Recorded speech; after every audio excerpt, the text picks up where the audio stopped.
Hi friends, आज हम लोग सॉल्व करेंगे क्लास 3 का इंग्लिश ओलंपियाड फॉर लेवल 2 जो कि अभी इसका एग्ज़ाम होने वाला है। तो चलिए देखते हैं फर्स्ट क्वेश्चन। इसमें कह रहा है for the question 1 to 10 choose the correct option to fill in the blanks. Question 1, Meetu went to the zoo where she dash giraffe. तो इसमें आ जाएगा सी सॉ सॉ सॉड, तो आ जाएगा where she saw giraffe. Question 2. Montu's dog can't climb a tree but it can dash the wall. तो simple है, इसमें जंप ओवर द वॉल आ जाएगा। Question 3. My clock is dash perfectly fine. The time is 2:30. My clock is working perfectly fine. तो इसमें working आ जाएगा क्योंकि जॉबिंग possible नहीं है, वॉकिंग भी पॉसिबल नहीं है, ब्रोक भी पॉसिबल नहीं है। Question 4. Dash ideal mind is dash devil workshop. इसमें हमने हिंदी में पढ़ा हुआ है कि खाली दिमाग शैतान का घर होता है। Our teacher told us.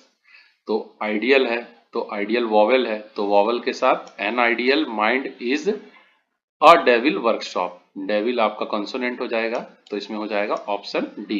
N ideal mind is dash is a devil workshop. Question 5. When dash grow up I am going to be an dancer like my mother. तो खुद के बारे में बात हो रही है, तो when I grow up. Question 6. Raju is a baker dash bakes a variety of delicious goodies. तो राजू है तो Raju is a baker, he bakes variety of delicious goodies. तो option B. Question 7. Would you like some ice cream with dash fruit cake. My grandma asked me. तो इसमें आ जाएगा with के साथ आ जाएगा the. Would you like some cream with the fruit cake. कभी भी विथ रहेगा तो इसके साथ द फ्रूट केक आएगा, तो option C. Next question. I have two sibling. My brother is dash than me but he is not the dash. So इसमें I have मेरे दो सिबलिंग है। My brother is older than me, यहाँ पे क्या आ जाएगा, मेरा भाई मुझसे बड़ा है, तो older than me, but he is not the oldest, पर वो सबसे बड़ा नहीं है, तो option B. Although question 9. Although the dress was new Sheila dash fit in. Dress, हालांकि ड्रेस नया है पर शीला उसे नहीं पहन सकती, तो इसमें आ जाएगा option D, couldn't fit in. Although the dress was new Sheila couldn't fit इन।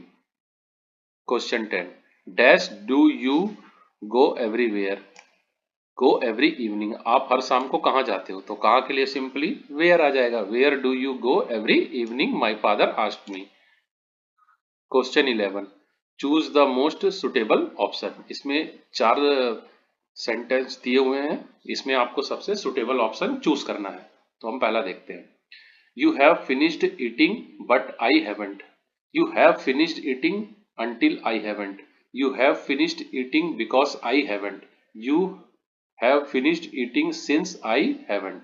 तो इसमें सिंपली लग रहा है कि आपने अपना खाना खत्म कर लिया बट मैंने नहीं किया, तो इसमें ऑप्शन ए आ जाएगा।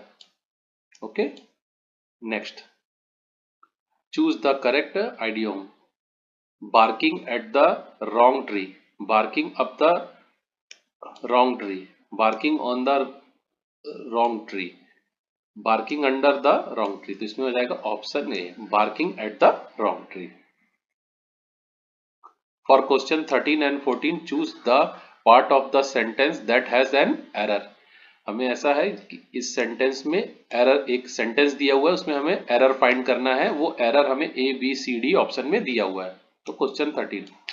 The old fisherman called his son and gave him his old fishing net. तो इसमें सिंपल दिख रहा है, ओल्ड फिशरमैन ही गलत दिया हुआ है क्योंकि इसमें आ जाएगा एम, ये होगा हम आपका ओल्ड फिशरमैन। ये तो हमेशा याद रखिएगा, फिशरमैन के साथ MAN आता है, तो इसमें हो जाएगा option A, the old fisherman, ये गलत है। Okay, next question. She tells sea seashell on the seashore, but the seashells are not shells, I am sure। तो इसमें भी गलती साफ नजर आ रही है कि यहाँ है सी सेल सी हेल्स ऑन द सी शोर। तो सी यहाँ पे क्या हो जाएगा, सी के बदले ये सी नहीं आएगा, यहाँ पे सी मीन्स समुद्र वाला सी आएगा, SEA। तो इसमें हो जाएगा ऑप्शन बी। यहाँ ये है, यहाँ पे ये सी गलत है, यहाँ पे SEA आएगा। अब question number 15, how do 15 and 16 choose the correct option. How do you spell the word which mean to try something new. Try something new मतलब हमें ट्राई करना, मीन्स एक्सपेरिमेंट करना। तो एक्सपेरिमेंट की सही स्पेलिंग है ये EXPERIMENT। सिमिलर ऐसे ही क्वेश्चन है question 16, how do you spell the word which means talkative, मतलब बात करना, कम्युनिकेट करना। तो इसमें आ जाएगा कम्युनिकेटिव, बात करने वाला, यानी कि D. For question 17 and 18 choose the correct synonym. इसमें हमें सिनोनिम बताना है, सेम मीनिंग बतानी है। एक हमें वर्ड दिया हुआ है अलार्म्ड। अलार्म मतलब क्लॉक नहीं होता, साउंड नहीं होता, अफ्रेड नहीं होता, इसका मतलब होता है फ्रेटन। ये एक अलार्मिंग सिचुएशन है, ये एक फ्रेटन सिचुएशन है, तो ये हो गया। इसके स्टैटिक, इसका क्या मतलब होता है, इसका मतलब होता है बहुत खुश। तो हम देखते हैं, स्टैटिक नहीं, स्टैच्यू नहीं, इसका होगा ओवरजॉयड, मतलब बहुत खुश। क्वेश्चन 18 का। अब हम आ जाते हैं क्वेश्चन 19 और 20। इसमें एंटोनिम जो भी गिवन वर्ड है उसका हमें बताना है। तो मेलिनकॉलिक, इसका क्या मतलब होता है, इसका मतलब होता है बहुत गुस्सा करना, एंग्री होना, क्रोध करना। तो उसका अपोजिट होगा जॉयफुल। Question 20, infuriate. इन्फ्यूरिएट मतलब होता है एंग्री, एंग्री होना। तो एंग्री का अपोजिट हो जाएगा काम। नेक्स्ट क्वेश्चन, अब for question 21 to 25 read the passage and answer the question. हमें ये पूरा पैसेज पढ़ना है और उसके बाद दिए गए 5 क्वेश्चन जो है उनका हमें आंसर करना है। तो इसमें मैंने मेन पार्ट को कर दिया है। इसमें बेसिकली हमें स्केटबोर्ड के बारे में बताया गया है, स्केटबोर्ड कैसे चलाना है, उसकी सेफ्टी क्या होती है, कहाँ पे चलाना है, ये डिस्क्रिप्शन दिया गया है। तो हम सीधा क्वेश्चन पे आते हैं। Skateboard is thrilling because one can. Skateboard एक थ्रिलिंग होता है, वन कैन। तो यहाँ पे देख सकते हैं स्केटबोर्ड इज थ्रिलिंग, पहला ही लाइन है, you can move quickly and fly through the air. आप एयर में इसमें फ्लाई कर सकते हैं। तो इसमें हमारा आंसर आ जाएगा 21 का C, move quickly and fly through the air. Simple है ये। Question 22, the first step to skateboard is.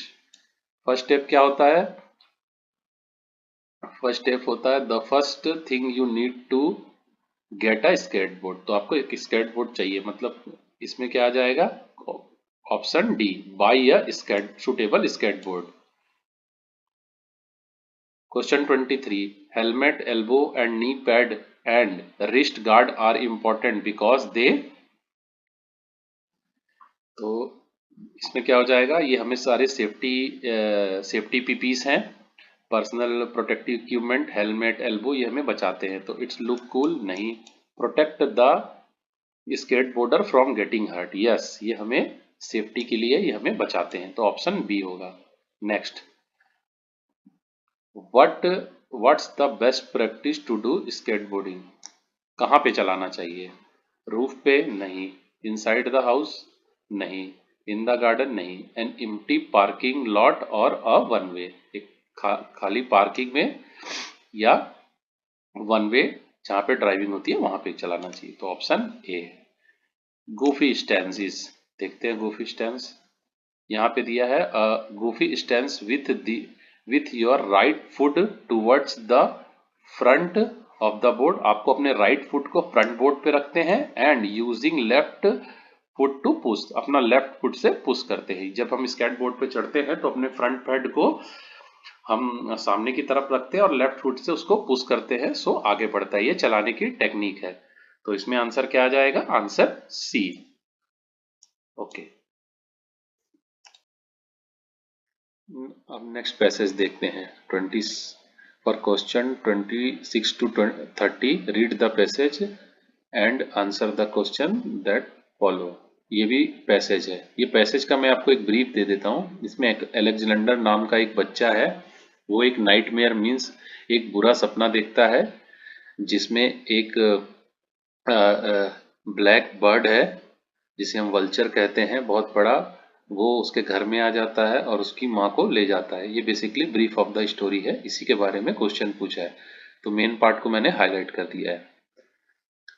तो क्वेश्चन नंबर 26 देखते हैं। What was Alexander nightmare about? Alexander dreamed of. Alexander किस बुरे सपने के बारे में देखता है? तो ऑप्शन इसमें है option B, gigantic vulture taking away his mother. एक जाइगेंटिक वल्चर जो उसकी माँ को उठा के ले जाता है, इस ये सपना देखता है। तो 26 का ऑप्शन हो जाएगा option B.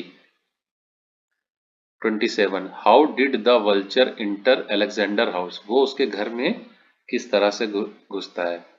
It flew into the house by crashing against the window. तो इसमें ऑप्शन ए आ जाएगा। इसमें हम पैसेज में भी देख लेते हैं, मैंने इसमें पहले ही मार्क किया हुआ है। He had dreaming that enormous black bird crashed against the window with a cutter of shelter glass flown into the house and carried away his mother। एक बहुत बड़ा ब्लैक बर्ड खिड़की के थ्रू घर में आता है और उसकी मदर को अपने साथ लेके जाता है। तो 27 का आंसर हो जाएगा A. The day was best for staying in the bed because. उस दिन उसको बेड पे ही रहना अच्छा था, इसका क्या कारण है? इस कहानी में ये लास्ट में बताया गया है कि he decided that he was going to be travel day, one of those days when it's best to staying because everything is going to turn bad। उसने एक बुरा सपना देखा तो उसे लगा कि अगर वो बेड से बाहर निकलेगा तो सब कुछ बुरा ही होगा। तो इसका आंसर हो जाएगा option C. It was going to be travel day, things were going turn out bad. हर चीज बुरी चीज में बदल रही है, उसको ऐसा लगता है। तो ऑप्शन सी। अब इस पैसेज खत्म हो गया। अब नेक्स्ट सेक्शन देखते हैं। Question number 29 choose the word in the passage which means the same as to grasps tightly. किसी चीज को टाइट पकड़ना, उसे हम क्या कहते हैं? तो क्लैटर तो मतलब होता है नॉकिंग, स्पिलिंग मतलब फैलाना, टेंगल्ड मतलब कॉम्प्लिकेटेड, तो ये तीनों नहीं होगा। Clasps, to grasps something tightly को कहते हैं क्लैप्स, तो option D.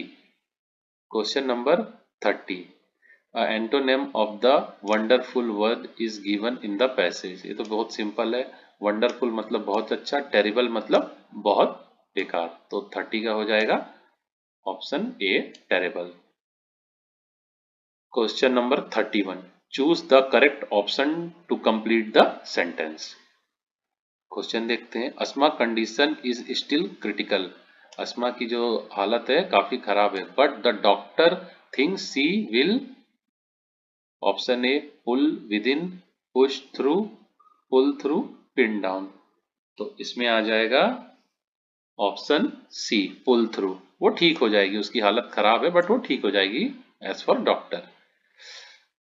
Question number 32 unscramble the words to make meaningful word. यहाँ पे टुकड़ों में वर्ड दिया गया है, जैसे hold, breath, your, count and to 10। इससे हमें एक सेंटेंस बनाना है। तो इसमें आंसर होगा और hold your breath and count to 10, option B. ये देखिए, होल्ड योर ब्रेथ, अपनी सांस को रोको, and count to 10। Okay, next for question 34, 33 and 34, choose the correct option to fill in the blanks. Okay, तो please dash my apology, no one could dash me. तो simple है, please accept, मेरी apology को accept करिए, no one could dash me, नहीं तो कोई मुझे एक्सेप्ट नहीं करेगा, कोई मुझे अपनाएगा नहीं, तो ऑप्शन ए ही हो जाएगा 33 का। Next 34, the dash in the floor of my boat needs to be fix at the earliest. उसकी बोट में एक प्रॉब्लम हो गई है, उसकी तुरंत ही ठीक करना पड़ेगा। तो ऑप्शन क्या हो जाएगा, लीक, नो, लीक। तो बोर्ड में क्या होता है, लीक हो जाता है, बोट आपका लीक हो गया है, तो ऑप्शन बी, बोर्ड में एक लीक हो गया, उसे तुरंत ठीक करना होगा। Last question, question 35, choose the suitable idiom. Idiom मतलब होता है मुहावरा। Okay, just say what you say, don't, आपको जो कहना है कहो, आपको जो कहना है डायरेक्टली कहो। तो इसे क्या कहते हैं, इसे कहते हैं बेटा, इसे कहते हैं बच्चों, don't beat about the bush, option D. Option A का भी हम मतलब देख लेते हैं, बेल द कैट मतलब कैट के गले में घंटी बांधना, बर्ड आई व्यू कोई चीज को टॉप से देखना, बहुत ऊपर से देखना, burn candle at port and, बहुत ज्यादा काम करना, मतलब इसका एक एग्जांपल है, आप सवेरे से काम कर रहे हैं, लेट नाइट तक काम कर रहे हैं और कम सो रहे हैं, कम रेस्ट ले रहे हैं, तो इसे कहते हैं burn the candle at port end. पर हमारा आंसर क्या होगा, don't beat about the bush, जो कहना है वो डायरेक्टली कहो। तो 35 का हो जाएगा डी। Thank you for watching my video, bye.